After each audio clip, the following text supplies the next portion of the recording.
Once upon a time, the infamous rover Reynardo plundered the floating isles. Then his mother called him to her deathbed. "Swear to me that you won't die on the gallows," she rasped. Reluctantly, he swore. And he whiled away his days at home with music, cards, and wine. But the Emperor had changed. He'd been good once, a shy, almost humble toad. He'd built universities. But then people started whispering about mass graves in the woods, midnight rituals, victims screaming. The Imperial Ravens would round up entire villages, and no one ever returned.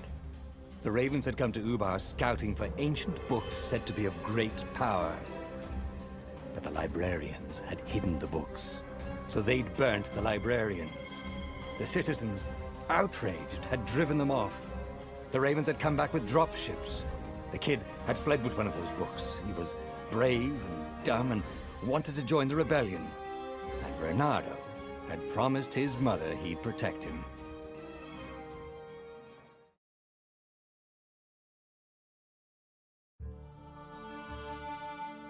The kid was looking down, watching his city burn. "Sorry, kid," Reynardo told the kid. "Look, if we give them the book, they'll leave you alone." "My mother died for this book!" "I promised her I'd protect you." "Oh, damn it." The kid had run off. With the book, of course. So Reynardo had to run after him.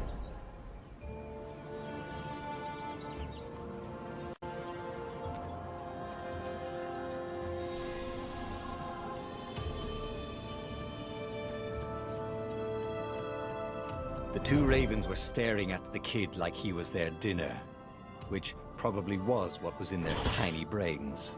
"Hey," Reynardo said. They cocked their heads at him. "Pick on someone as ugly as you." Wait, that didn't come out right. "For the Emperor!" The Ravens cawed and rushed at him.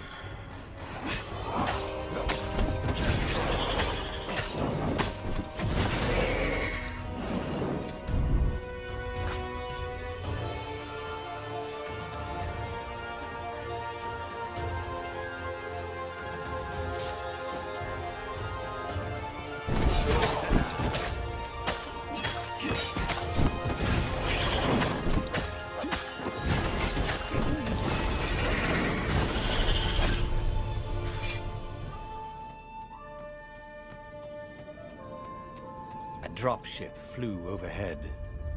He hoped they hadn't noticed him. The kid.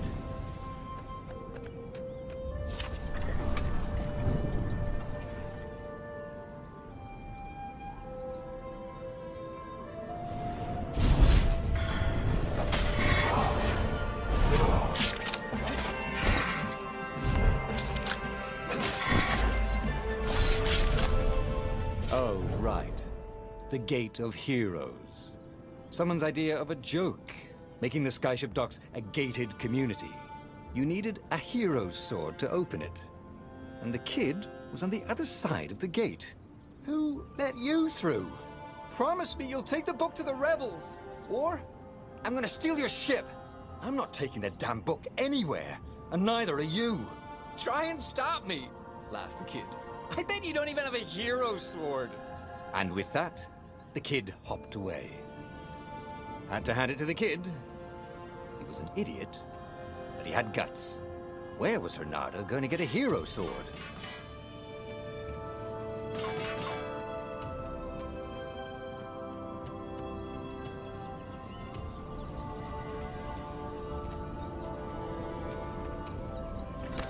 Ore and wind essence?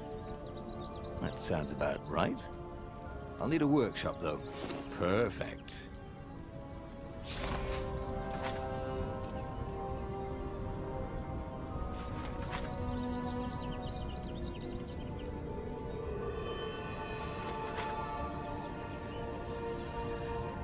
A hero sword.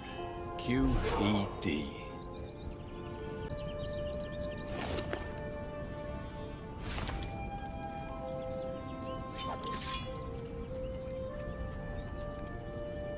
This is what he got for settling down and finding people to care about. The kid's mum had been a swell cook, and she'd laughed at Renado's jokes, even when he didn't know he'd made one. And then the ravens had come to burn her.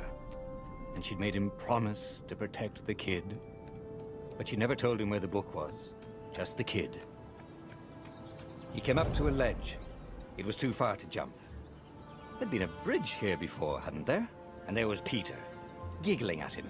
"How'd you get across?" he asked the kid. "Where'd you find a hook?" "I hopped," said the kid. Wise-ass kid. "Hey, look out behind you!" "Cute," said Renado. Oh, ravens.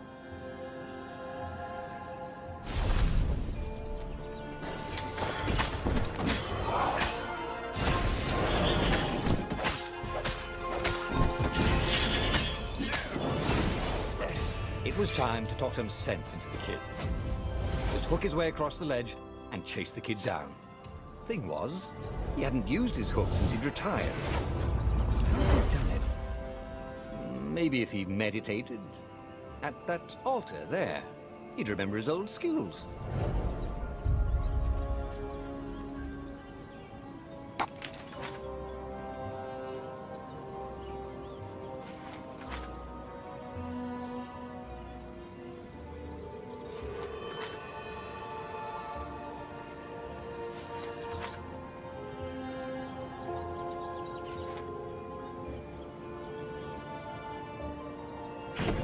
Starting to come back to him. Something you never completely forgot, like how to freeze time when attacking.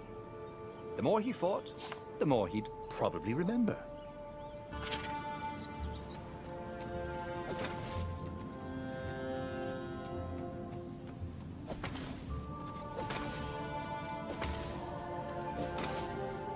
And there was the Farfarer. She was the fastest ship he'd ever known. She could do the Kestrel run in 12 furlongs. Oh, so the salesman had told him.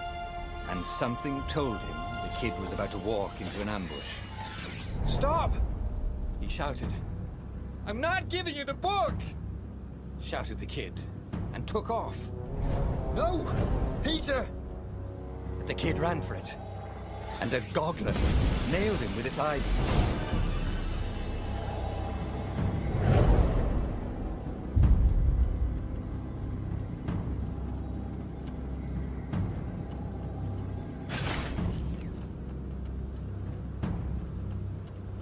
The book was unburned. Next to it were the buckles from the kid's shoes, in a kid-sized pile of ashes. Damn it. Why hadn't he lied and told the kid he'd take the book to the rebels? The kid would be alive now. Really pissed off and betrayed, but alive. Oh, damn it. Renado picked up the book. He couldn't let the Empire have it now. He was going to have to get it out of there. He'd be a wanted man. Probably have to join the rebellion just to have a place to dock. Well, he'd hated home life anyway.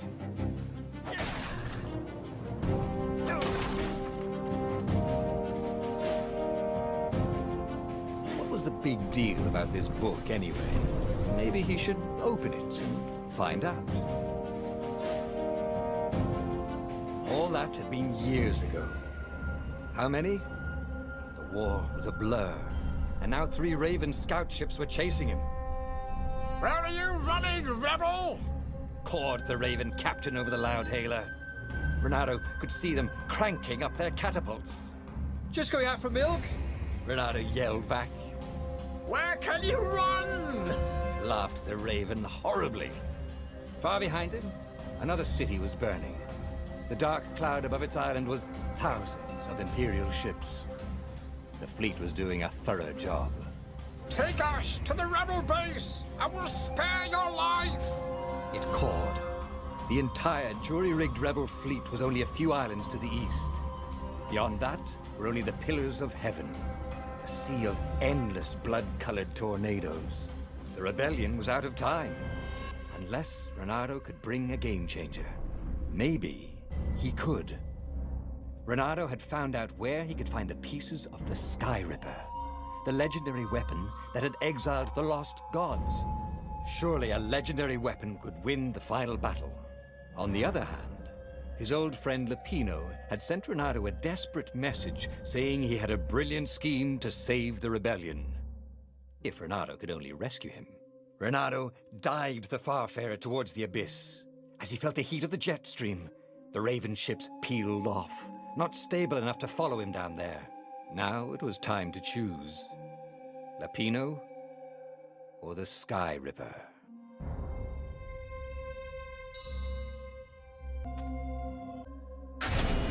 Every child knew about the Sky Ripper. The Transcendent Emperor had buried its pieces. What could have brought them to light? This Emperor, Isengrim III, had once been kind, but he'd gone mad. And now he was conducting secret, obscene rituals to bring back the lost gods. Had he, somehow, summoned the long-lost components of the legendary weapon out of the deep places of the earth? It was more than Renato could fathom. But if he could find a legendary weapon, he would use it.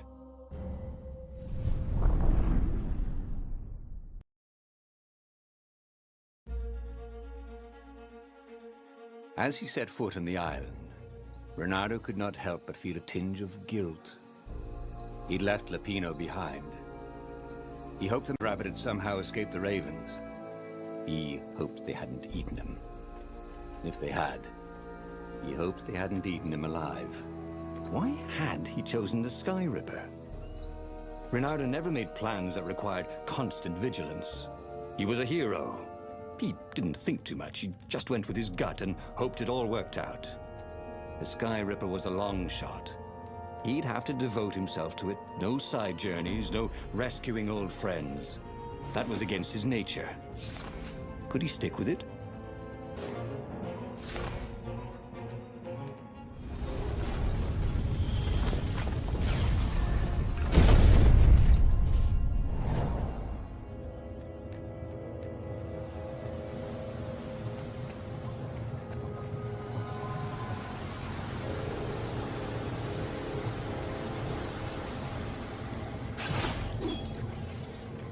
Boy, if looks could kill.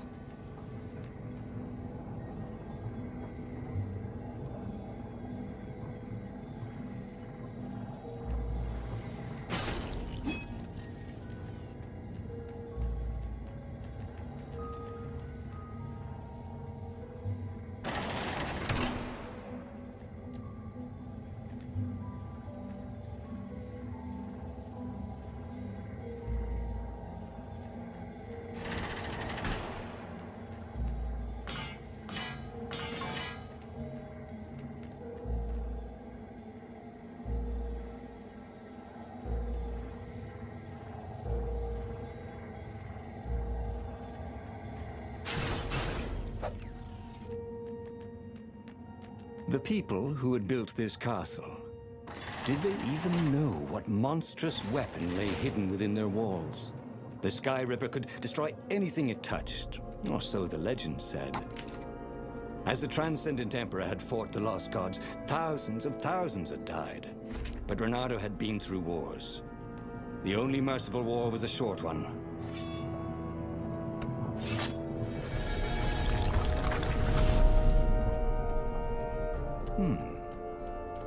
Hero wall, hero sword, ice wall, ice cube.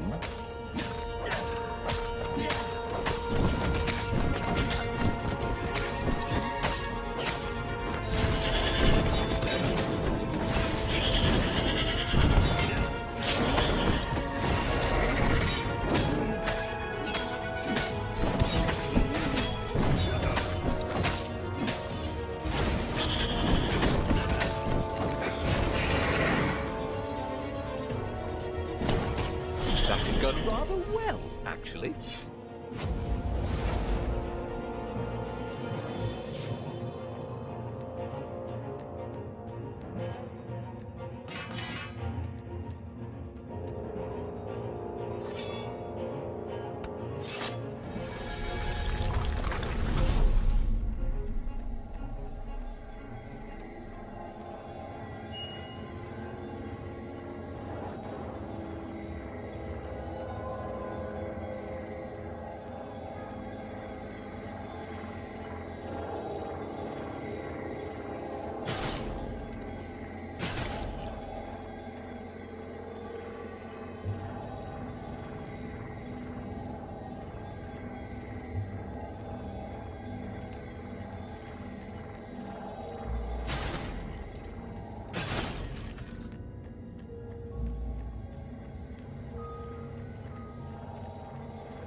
Anyone ever tell you you have a lovely eye? No?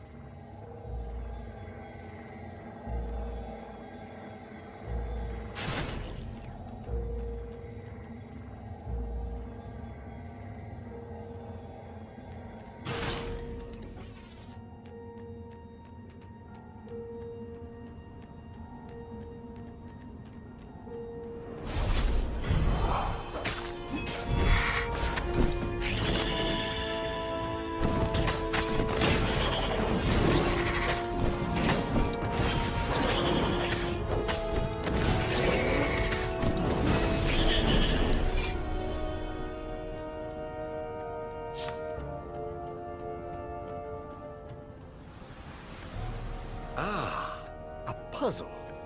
Renato loved puzzles. Except when he couldn't figure them out. On the other hand, if there was a puzzle, it was probably meant to keep people away from something good.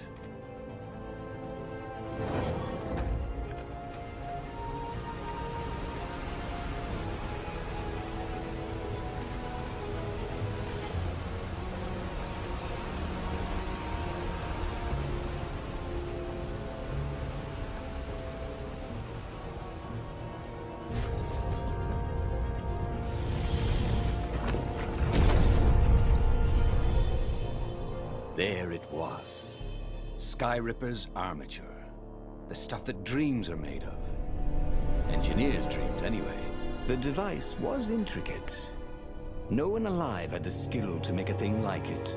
How was it part of a weapon at all? He'd have to ask a scientist. But first, he'd get the second piece. Skyripper had a heart.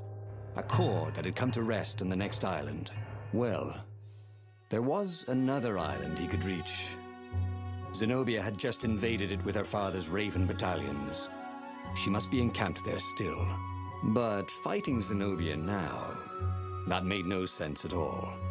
He'd already sacrificed one friend to get this armature, was it? He didn't need to hurry to face her. She would find him.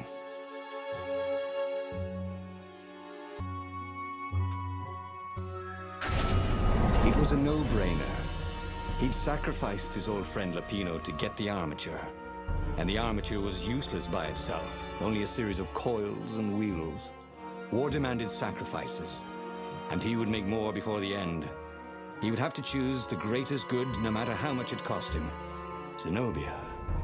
Well, he would see her sooner or later, across a battlefield or a sword's point before all this was over. He was sure of that. The power was in the core. Obviously, he had to get the core.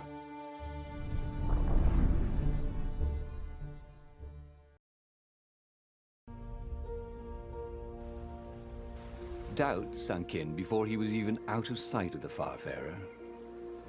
Why had he chosen the Skyripper? It was the sort of path he'd always avoided. The path of responsibility, of seriousness. Had he grown up? He didn't feel grown up. He'd made this decision from his gut, like he always did. Somehow, he'd impulsively decided to stop being impulsive. Did that make any sense?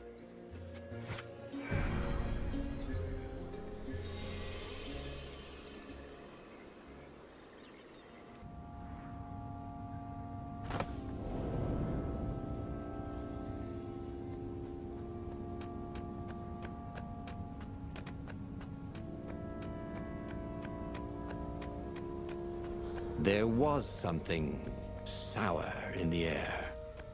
Like the earth had ruptured over something that had been fermenting for a very long time.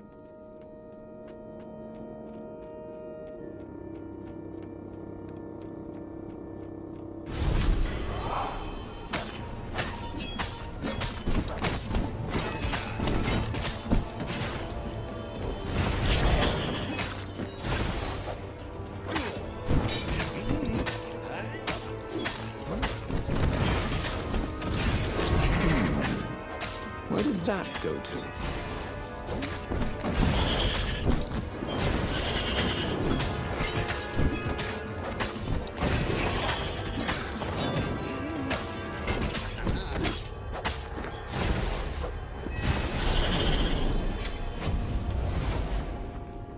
fewer and fewer trees. There were only these huge crystalline growths. Had those been here before? He no longer heard birds except for the feverish cawing of the ravens when they attacked. He couldn't smell the small animals of the forest, the mice and rabbits. Where had they gone? And he was getting hungry too. This was an unhealthy place to be.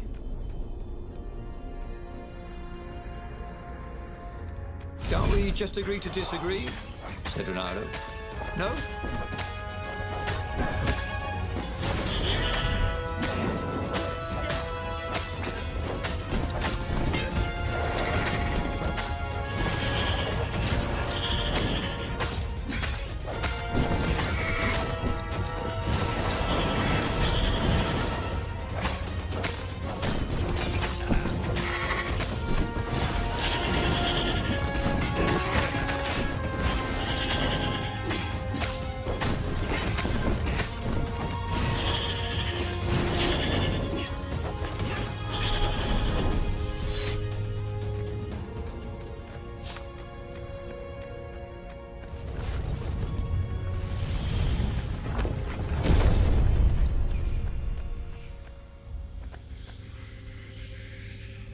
The 20-sided core made him feel physically sick.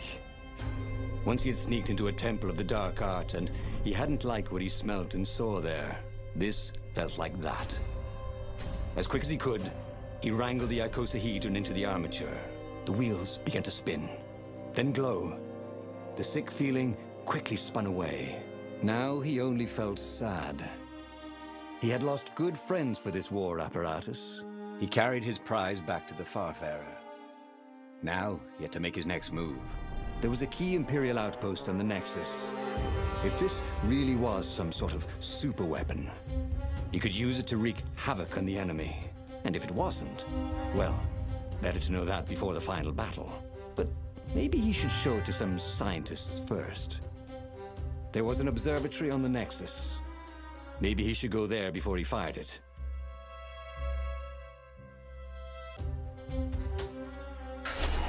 Renato had never been much of a student.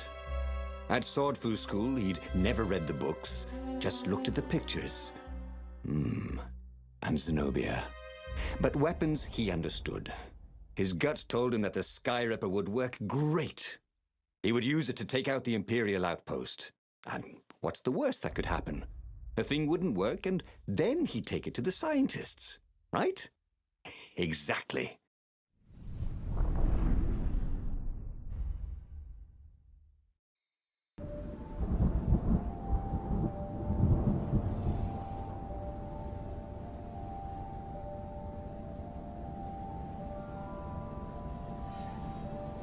As he set out down the path, Renato wondered why the parts of the Skyripper had only surfaced now, thousands of years after the Transcendent Emperor had discarded it. This Emperor, Isengrim III, had performed terrible, bloodthirsty rituals to invoke the lost gods. Perhaps that was bringing up lost artifacts. How perfect, then, that the Skyripper would reappear to be his destruction.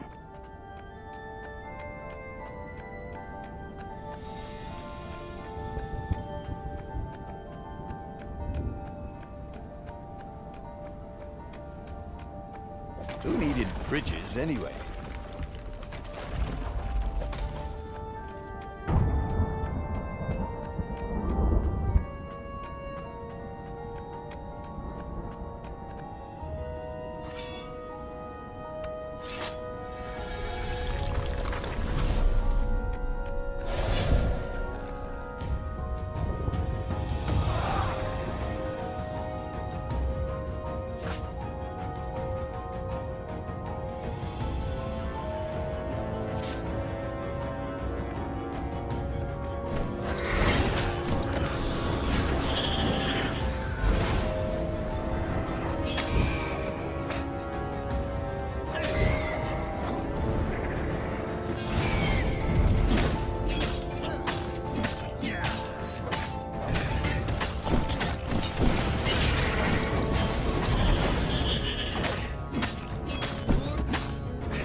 was tired of slaughtering ravens. Maybe it was time to test out the new weapon. He turned a knob on the Sky Ripper. It made strange, mechanical noises. The wheels spun faster. It began to hum. The Sky Ripper was following his every step. At least it acknowledged him as the master. But there was no trigger. How was he supposed to fire it? Fire, he said. Nothing happened. Well, maybe it just needed to warm up. After all, it hadn't been fired in thousands of years. If I craft a sword now, it's going to be really short.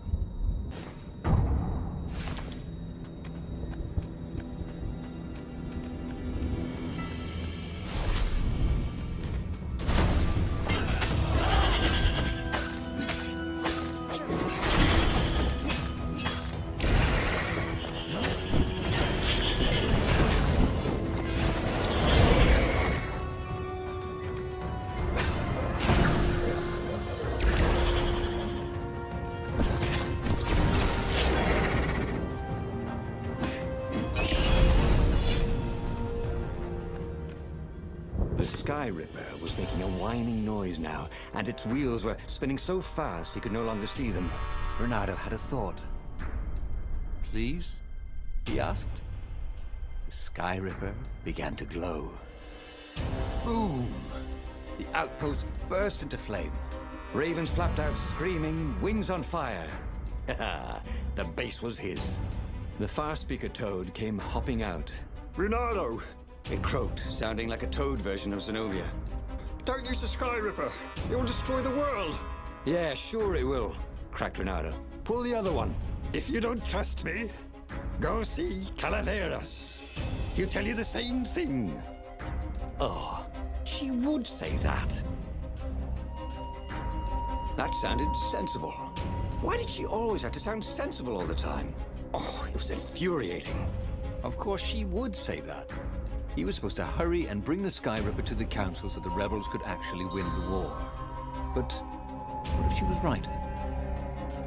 Damn it.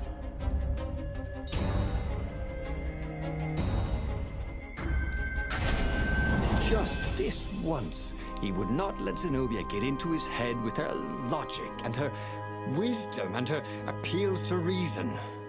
He was a fox. He'd go with his instincts, and it would all work out like it always did. Oh, he was sounding like a reckless idiot, even to himself. But if there was one thing Renato could never bring himself to do, it was turn back on a decision he'd made.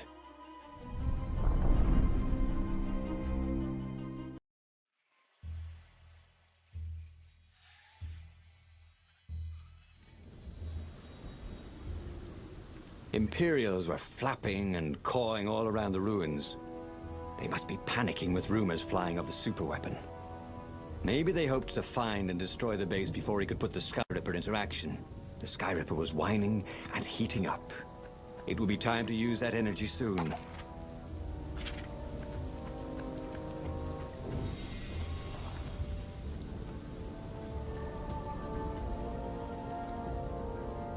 This was much easier than free climbing.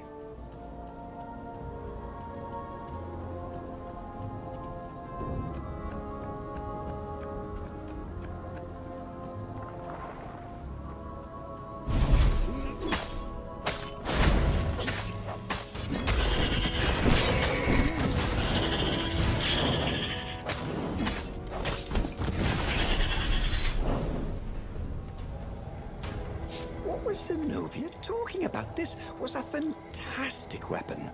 Ravens burst into flames with just a touch of its killer beam. He was tempted to leave it on all the time, but he didn't want to accidentally slice off some council toad's head or tongue. She'd been trying to distract him. Well, this time, no one was going to distract him.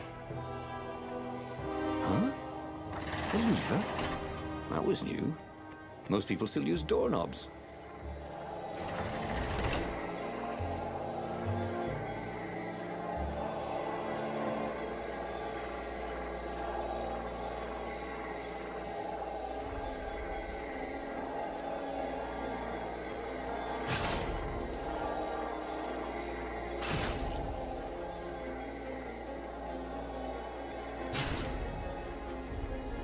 Who are you looking at? Oh, right. No one.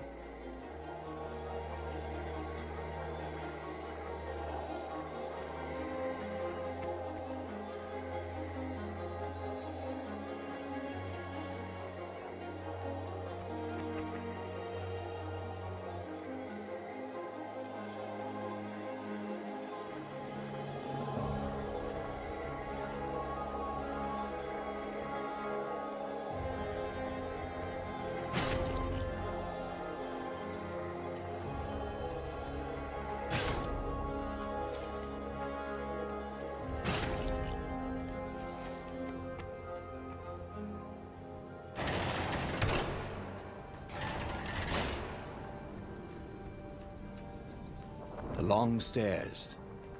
So he was close to the rebel base. Nothing was on fire.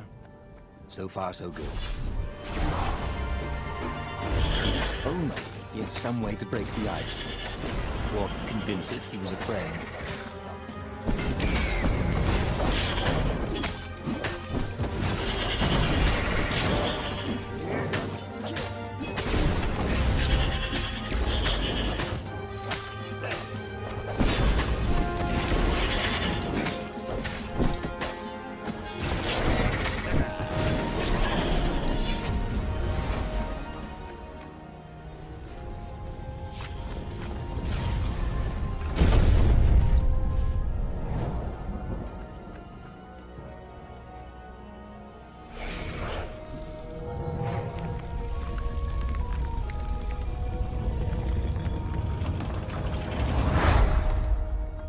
As he headed towards the council chamber, Renato felt everyone watching him.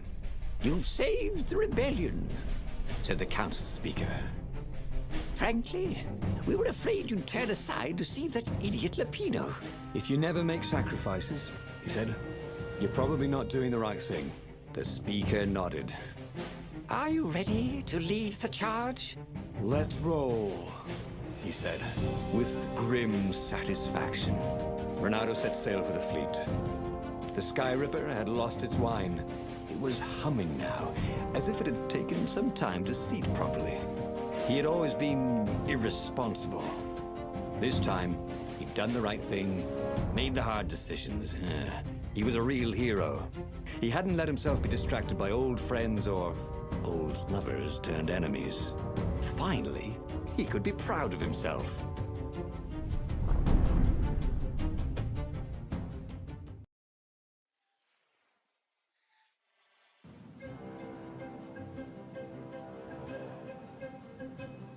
He was ready. So was Sky Ripper.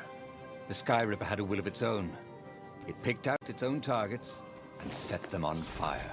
This was going to be a short battle. He would set the ships on fire if he didn't need them to get to the Emperor. And he wondered if he'd see Zenobia, or if she'd flee.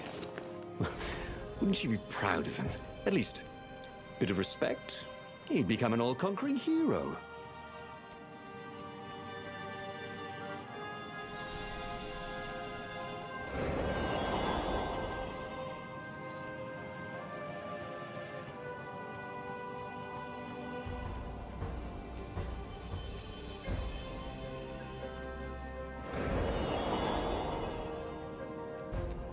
Renato felt like he was ready to learn new things. Thank goodness he didn't have to go to school for that.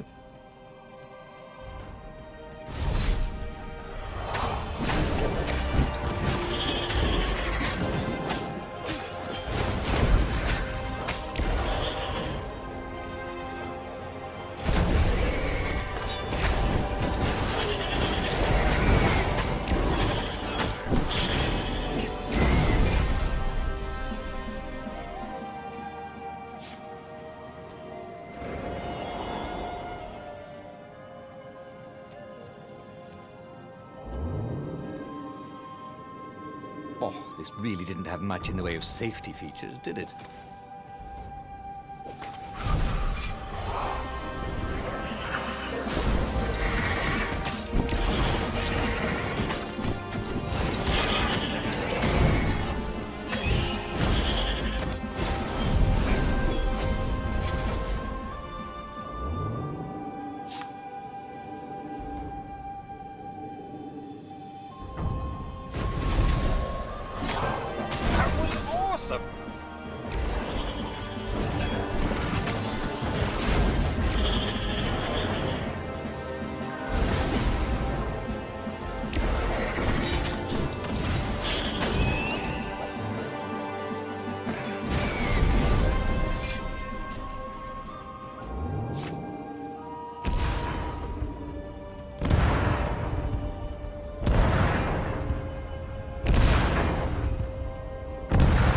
parchment on a signpost. It was from her.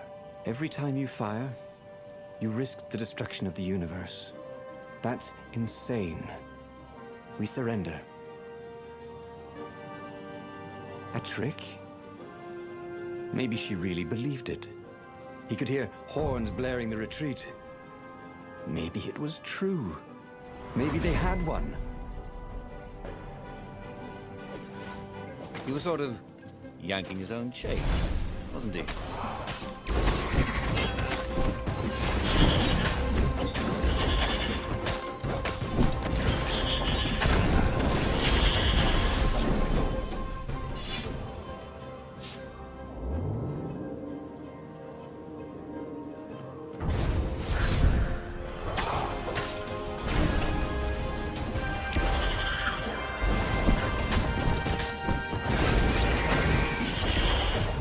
Good to practice your moves, thought Renardo. You surrender.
And there was Zenobia, wearing the white robes of surrender.